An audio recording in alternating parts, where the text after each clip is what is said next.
Thank you for tuning in. And to get to the point fast enough, I wanted to know how many games did I play against other chess streamers, content creators from the chess world. I don't want to give you a list of names. I don't want to leave people from the list. I don't know. I don't want to go into like great detail about it. I could give you like three names, but I played a lot more. I played a lot more, and there's a lot of people that I played like for a good amount of games, like maybe even a lot of games, 40 and beyond. The people that I remember playing is Nakamura, 10 games, two draws. Don't ask about the other eight games. Um, the two or three games on my YouTube channel, so you could watch. It's educational, and also like entertaining. I played GothamChess as well, and he is my games with him are very competitive, and it's very fun. And I have a game or two on my YouTube channel. I don't want to go beyond that because I played others. I don't want to leave people from the list because I might actually go. This video might be like half an hour and beyond. So to keep it brief, I wanted to know specifically how many females that I played, right? The content creators, the female ones. I assumed that I played all of them. I mean, I got to play a good amount of them. I played Nemo. I got to play Simply Divina, and there's others as well. Again, I don't want to like leave people from the list, but the point is, I figured that I played all of them. So I went in to see my games with the Botez sisters. How many games did I have? I assumed that maybe it's a minimum of 50. But I went there to check, looking over, like double checking. I was kind of surprised to see that there was no games. So shockingly, no games with the Botez sisters. Not sure how and why. And then I went in to check my games with Anna Kremling, and I figured that I at least have like 20. I went there to see it's only one game. It's just strange for me because I know Anna is so active when it comes to play Bullet Brawl tournament. She also played the Title Tuesday, and I used to play this kind of events anyway, actively back at the days as well. Like ever since maybe 2000, ever since Title Tuesday, the have it at chess.com. So a little bit surprising stats. Was looking for games. I just look at just to find out there's only one game. So I figured to share this game that I have with Anna Kremling. Anna Kremling is so active. Was her content creator as a content creator, and she actively play events. Not events online too, but events over the board. So that's pretty cool to see. Having a GM as a mom and a dad, that's always a good thing. So I figured that I showed the game because she was actually trying. You could see that her rating is a little bit low back then. This is actually 2024, like 2024. She tried. You could see there's a gap. But let me tell you something about this tournament. This is a Bull Brawl tournament. The Bull Brawl tournament is tough. It's 2 hours long, and it's very difficult to keep your momentum. So there's always like an upset could happen. I mean, I've lost to like much lower rated players in this event. So there's always a potential that she could create an upset, right? She was maybe streaming this event. I don't know. I don't remember if I was streaming it. So I had the privilege to play her.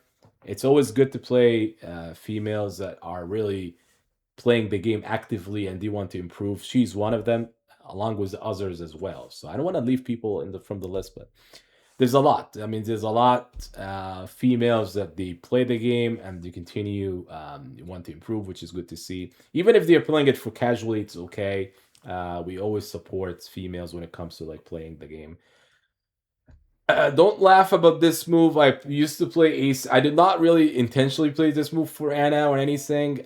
This is actually used like you could see a library of games where I played a6. So I was experimenting with a6, c6, and d5, some kind of a caro that maybe went wrong.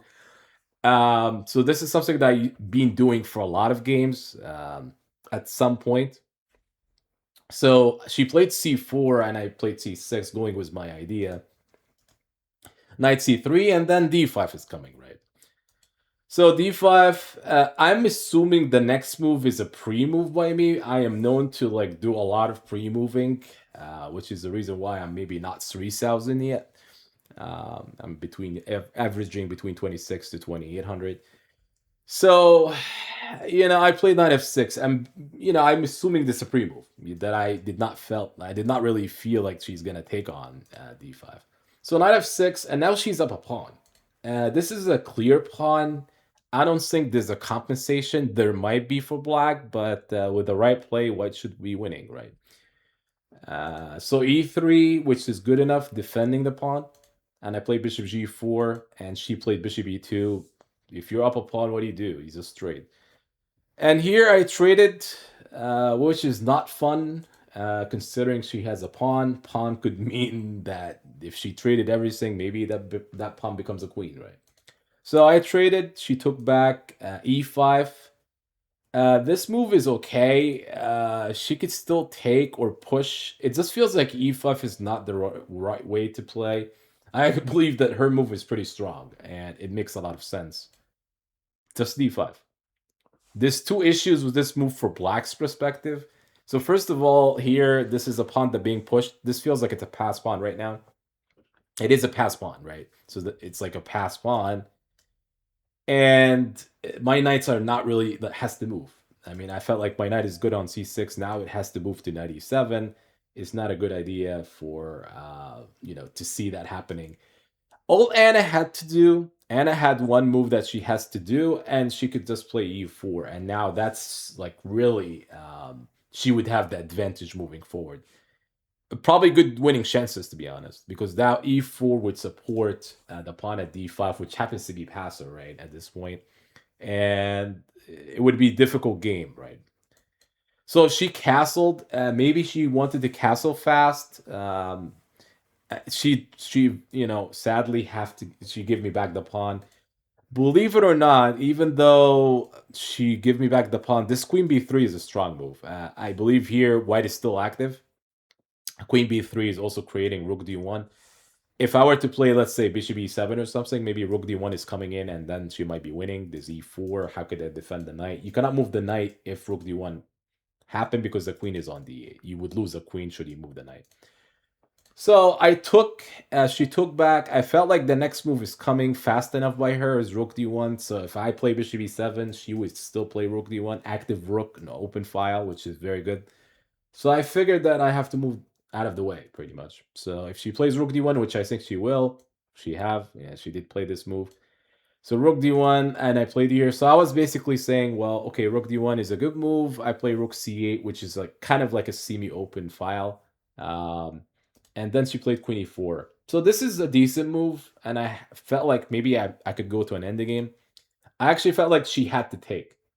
Taking here would have give like so there's actually one issue with white. White is not really developing, the bishop. So you probably need like some kind of e4, develop the bishop, connect the two rooks, and white it will be much more, equal. This is going to be equal position. Not much going on. Maybe black may have something activity, but I don't believe this is like it should be equal like both sides. And I felt like she's gonna take. Did not expect the next move. It's a little bit too surprising for me. She played Queen H4. I'm not sure where she's trying to do. Maybe she wants to play. When she played this move, maybe this move would have like she's heading that way so to attack on E5. She also could play E4. So I played bishop e7 with the idea maybe I could move the knight, which attacked the queen, but it's mainly going to be like castling. I felt like the only move that white has to do, and it's like right now, it's e4. So if you look over the engine, for example, just to prove a point, e4, it's just equal. This position is completely equal with the idea, should she just develop the bishop, get the rook on c1, the game is technically a draw, right? But remember, this is a bold game, so obviously its speed comes into play. But at least that would like fix the problem with white's perspective that you do need to develop your pieces, right? So she played here, and this move is not. She's attacking here. If she wanted to attack the pawn, maybe this move would have been effective. That would be like attacking the pawn this way. So queen g5 doesn't feel like the queen have a lot of squares to go to. It's still a move, but the next move by me is queen e6, so I'm defending e5. And then she made that move. It was a sack anyway. Uh, it was okay for black to give that pawn for the next move, right? So obviously the white queen doesn't have too many squares, and she has to specifically play queen h6, right? The problem is not like she takes a pawn or not. It's like the rooks. So when we talk about rooks open file, so this rook on d1 is pretty active, but sometimes when the rook is closing into your king, like that way, it could be a problem, right? So I consider the rook on g8 to be much stronger than the rook on d1, even though they both have the same concept, which is an open file. But the next move is pretty strong, though, white-black, right? So I played this move, and each time when you make a chess move in general, if you have a move that has multiple meanings, like it does have two things going for it, and instead of one thing, it's always good. If you have a move that does three things, that's gonna be better. So queen g4 is a problem move for white for two reasons. So reason number one is mate in one. She could defend it, but there's a second problem. As soon as she defend the mate, there's also rook takes c3. So if you take, this is becoming an issue that she would at least lose an exchange, and the attack's still happening, and the bishop is not really moving from c1. So developing is not happening for white, and she would eventually lose an exchange. So to give you a line here, a quick line, she defend the mate maybe that way. Eyes a stake, this were to happen. There's not much white could do. It's just gonna be like she's down in exchange. Maybe I could even play here, keep up with an attack. It's just down in exchange without any kind of compensation. So sometimes you could be down a piece or an exchange, but you need to have a compensation for the loss, right? If you simply lost the piece without any kind of compensation, then there's not much you could do. So that was a line. So she played this move. It's funny that I did not go for this move. I went for another move, which actually it's okay because it's like I'm not losing the idea by like I still have this move. So I played rook g6. I mean, I'm not sure why I played this move, just to see how well she moved her queen, because if she moved the queen in the wrong way, she could lose the queen, right? Like meaning if she plays queen h4, not giving me time to take here because she could take queen takes, right? Because if this were to happen, she takes that way. So the problem with queen h4 is this queen takes h4. She just loses an entire queen because she cannot take back. There's a pin on the king, right? So that's actually the issue. Maybe I wanted to see how well she would make the move, but the next move is here, which leads to so the issue here is not only she's going to lose an exchange because this is not going to happen. She forgot that the rook is attacking the queen, just like she's attacking my queen. But the point is, when you do any kind of tactics, you want to like not check. I mean, you want to double check if there's actually kind of any checks involved, right? So I have a check here when I take. So for example, the idea is you give up the queen, but you're taking the rook, right? So she has to take back with the knight. So what black did is took a full rook, by queen takes, she takes back, but then I took the queen back, right? So if you look at the counting, I'm just up a rook because the queen sack on, taking the rook, she has to take back, and then I take a full queen without like she taking back my rook. If she had the e4 here somehow, then she could have took back, and then that would have been like an equal, kind of position, right? But you look at the counting, I'm just up an entire rook here. So not much she could do. She's also down on time. So typically when you are you're losing a piece or something in a board game, you depend on time now. But sadly, the time is not really a factor here. I'm still up on the clock. So e4, she's trying. If I'm not really careful, should I play like b5 or something? Then bishop takes rook. So I have to move out of the way. She played bishop e3. I took a free pawn. Not much she could do. It just feels like nothing could really happen. Like I take, and I take back. Rook takes. Rook b1. I went back here. I actually could have played b5. There was no need to like go back here.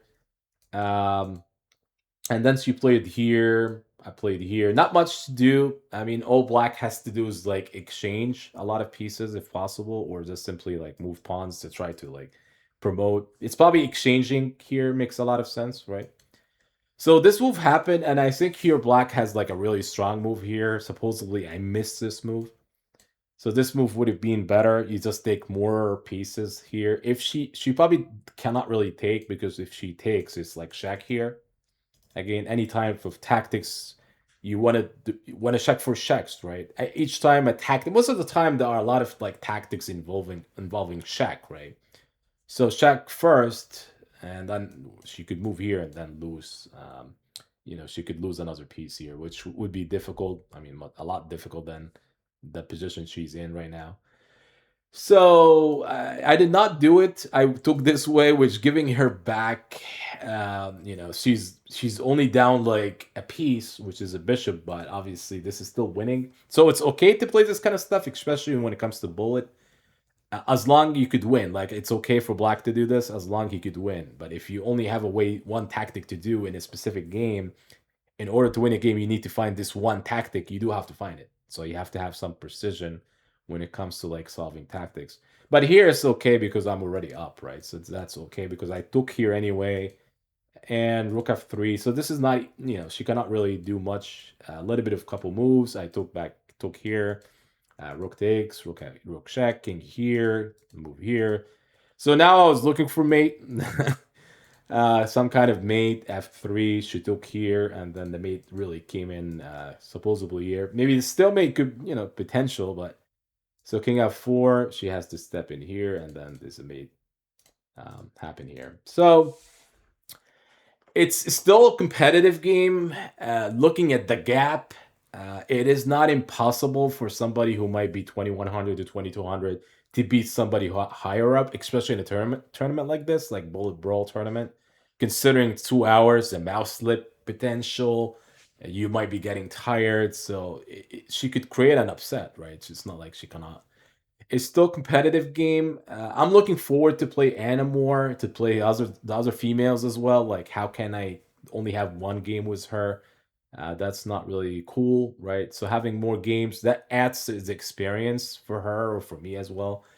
The more you play, the more it's fun, competitive. One side could learn. That's always good. So it doesn't really win or lose. It's okay. Hopefully you guys enjoyed this video and stay tuned for more games. Thank you for tuning in.